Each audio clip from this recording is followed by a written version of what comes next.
आज की बहू के पार्ट 2 में हम देखेंगे कि विश्वास, भरोसा, प्यार सब कुछ टूटता है। कैसे हर बार जो सामने होता है जिसे हम देखते हैं वो सच नहीं होता है। सबूत तो इसलिए बने थे ताकि दोषी को साबित किया जाए, लेकिन सबूत को इकट्ठा करके निर्दोषी को दोषी बनाया जाने लगा। झूठी बातें और झूठा सबूत बनाकर निर्दोष को दोषी बनाया जाने लगा। अगले मंथ जब संध्या को सैलरी मिलती है तो उसमें एक नोट फटा हुआ रहता है, हल्का सा। तब रतन चाचा या रतन भैया आके उसे बोलते हैं कि देखो, उस पर अपना नाम लिख देते हैं और बोलते हैं अब ये नोट चलेगा क्योंकि गवर्नर का साइन हो गया। उसके बाद ये बोलते हैं जो पहले चलता है अब वो भी नहीं चलेगा।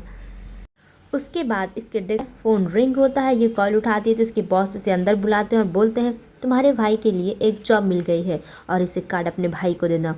फिर वो घर चली जाती है, अपने पिता को बताती है कि भैया को जॉब मिल गई है इसलिए मैं एक कार्ड देती हूँ। और फिर वो देखती है बैग में तो उसका कार्ड होता ही नहीं, तो वो बोलती है कि मैं कार्ड कल दे दूँगी, भैया को भेज देना।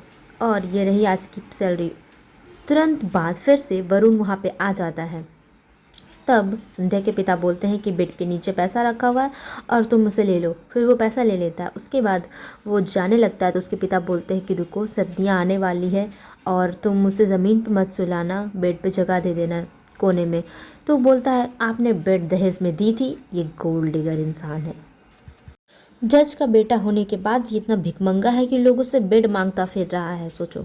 और जैसे ही वरुण घर आता है, पॉकेट से कुछ रख रहा होता है निकाल के, तब उसके पॉकेट से कुछ गिर जाता है, वही बिजनेस कार्ड।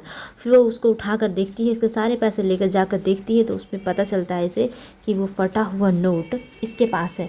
तो वो सारा बात समझ जाती है और वो बोलती है कि तुम इतने बेशर्म इंसान हो, तुम ऐसा कैसे कर सकते हो, एक लाचार इंसान से पैसे मांग कर लेकर आ गए और तुम जज के बेटे होने के बाद भी लोगों से भीख मांग रहे हो।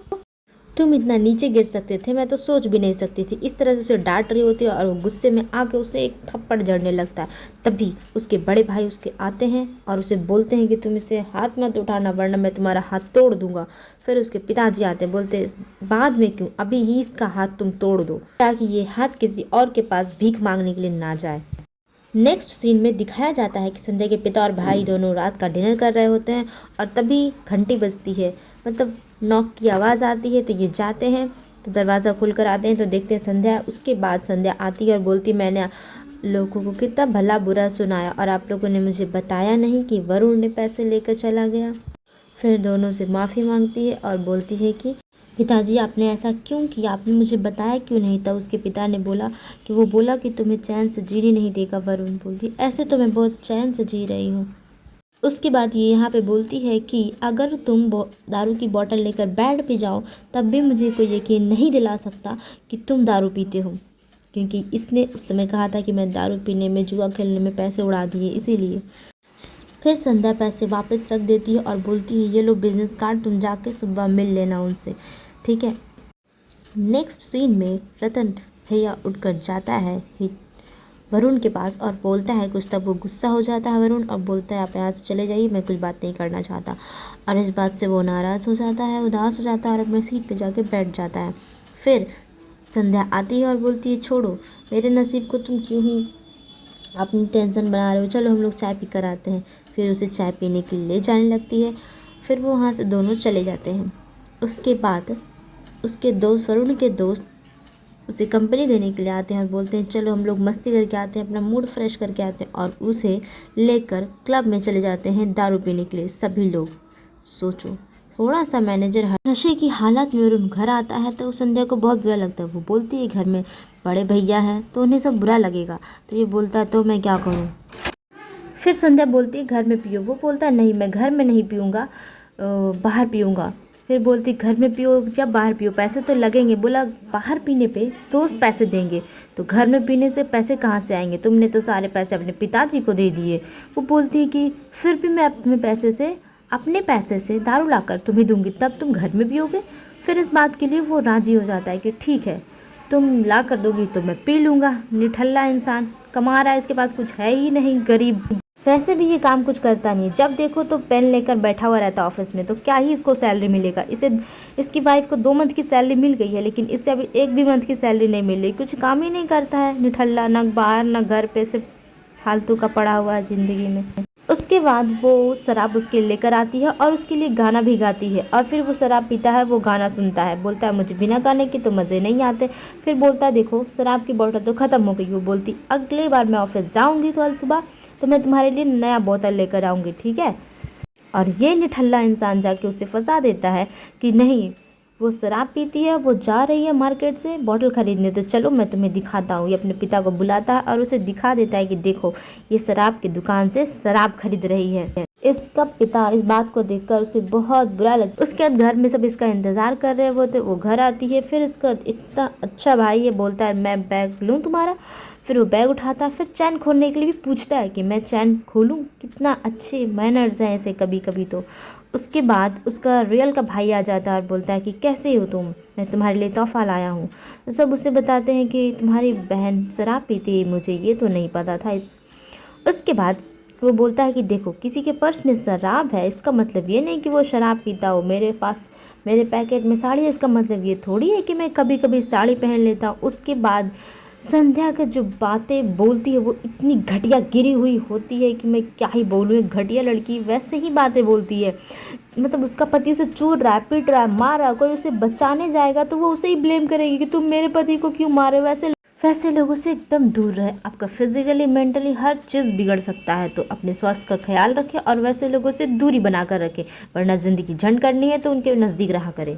फिर ये अपनी बहन से पूछता है क्या सच में तुम शराब पीती हो, और वो बोलती है कि हाँ मैं पीती हूँ, तुम मेरे पति को बदनाम नहीं कर सकते हो, मैं गम भुलाने के लिए पीती हूँ, मेरा पति मेरे जगह नहीं दिया उसने बेड पे, ये हुआ फलाना ठिकाना भकाना बोलती है, इसलिए मैं अपना गम भुलाने के लिए शराब पीती हूँ। इस बात से सब लोग एग्री हो जाते हैं, फिर उसे सुनाने डांटने लग जाते हैं और बोलते हैं कि ठीक है तुम। फिर वो इस बात से उसका भाई गुस्सा होकर उसे एक तमाचा दे देता है। पूरे मूवी में पता ही नहीं चलता कि वो बड़ा है कि छोटा। वो तो उसके बाद सबको ऐसा लगने लग जाता है कि सच में संध्या गम भुलाने के लिए शराब पीती है और इसे घर में रहने नहीं दिया जाए। और वो जज तो यहाँ तक बोलता है कि मुझे इंसान पहचानने में गलती कैसे हो गई। और फिर उसका बाद भाई इतना गलत बात बोलता है कि मैं क्या ही करूँ, मतलब दुनिया इतनी ख़राब है। वो बोलता है कि मैं तुम्हारे लिए साड़ी लाया था, ये लो, मैं तुम्हें कल घर ना ले जा सकूँ इसलिए तुम इससे फांसी लगा के मर जाना। मतलब लोगों को लगता है कि ससुराल के बाद लड़कियां घर पे नहीं रह सकती। और अजीब बात तो ये है कि कभी कभी लड़कियों को खुद ही लगता है कि शादी हो जाने के बाद उन्हें घर पे नहीं रहना चाहिए, उन्हें अपने ससुराल में ही रहना चाहिए, चाहे कितनी सड़ी गली ज़िंदगी हो यहाँ पे। वो अपने घर पे मैनेज करके नहीं रह पा रही हैं और ना लोग मैनेज कर पा रहे हैं, ना देख पा रहे हैं। उनके सीने में जलन उठ रही है कि बेटी नैहर में कैसे रह रही है, अपने घर पे कैसे रह रही है, वो ससुराल में क्यों नहीं रही है। आखिर क्या रीज़न है भाई, खाने गले से नीचे नहीं उतर रहा है लोगों को। उसके बाद यहाँ पे ये रो रही होती है तो बोलती है कि पता नहीं तुमने आपने पिया है कि नहीं पिया, लेकिन गम भुलाने के लिए आज ज़रूर पी लेना। फिर ये और रोती ही जाती है। उसके बाद रोने के बाद रूम पे जाती है और उसे ड्रिंक्स सर्व करने लगती है और बोलती है कि मैं तुम्हें कल तो मैं चली जाऊंगी तो मैं तुम्हें ऑफिस में देख के इतने से ही मन भर लूँगी, कोई बात नहीं। तुमने मुझे पता था तुम मुझसे नफ़रत करते हो, लेकिन तुम ऐसे काम कर सकते हो मुझे घर से निकालने के लिए, इतना बदनामी मैं सोच भी नहीं सकती थी। बोलती है कि अब तो तुम शराब छोड़ दोगे क्योंकि मैं घर से चली जाऊंगी, लेकिन तब भी तुम्हें पीने का मन करे तो ऑफिस में जब तुम मिलोगे तो मैं तुम्हारे बैग में रख दूंगी।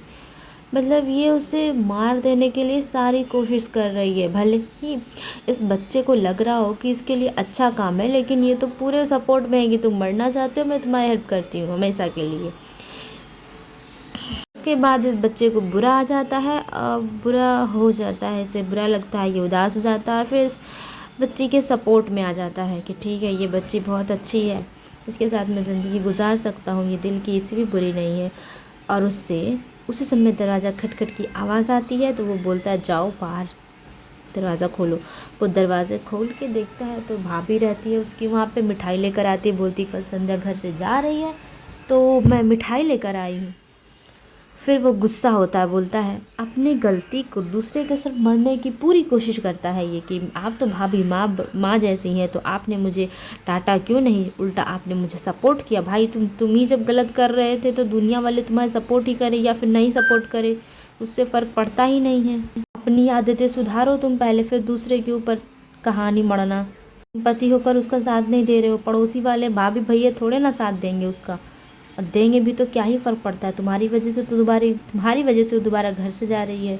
फिर अचानक से इसके प्यार उमड़ आते हैं, जो भी टॉक्सिसिटी से भरा हुआ है ये पूरी बॉटल पीने लगता है, और जब वो उसे रखती तो उसे ढकेल देता है। अभी अभी इसे प्यार हुआ है इससे, फिर इसे ढकेल क्यों रहा है? आराम से इसे छुड़ाओ ताकि इसे चोट ना लगे। 2 बार 3 बार ढकेल दिया, उसके बाद इसे पकड़ कर लेकर पिताजी के पास जाता है। बोलता है कि आपको पता नहीं चला, इस बैग में देखकर आपको लगा ये शराब पीती है। मैंने झूठ कहा था, मेरे पेट में जो इतने लीटर शराब की बोतल है। तो फिर बोलता है आपने इसे पहचानने में गलती कर दी। फिर वो जज खड़ा होता है, अपनी गलती की माफ़ी मांगता है, गले लग जाता है। वो बोलती है कि आपने कैसे विश्वास कर लिया कि मैं शराब पीती हूँ? अरे सामने, मुंह के सामने से तुमने ही कहा था कि तुम पीती हो गम भुलाने के लिए। तुम्हारी बातें कोई भरोसा ना करे तो क्या ही तुम्हें, मुझे लगा तुम झूठ नहीं बोलोगी, लेकिन तुमने ही झूठ बोल दिया, तो उस बात का क्या भाई। तो अब ये अपने बेटे को घर से बाहर निकाल लिया, क्योंकि ये भी तो शराब पीता है। नहीं, क्यों नहीं? अरे भाई इसे भी तो बाहर निकालनी चाहिए, कोई भी शराब पिए उसे घर से बाहर निकालो। तो बहू है तो घर से बाहर निकाल दो, बेटा पी रहा तो नहीं निकालना। क्या गजब है, भेदभाव डिटेक्टेड। उसके बाद इसी तरह फिल्म खत्म हो जाता है।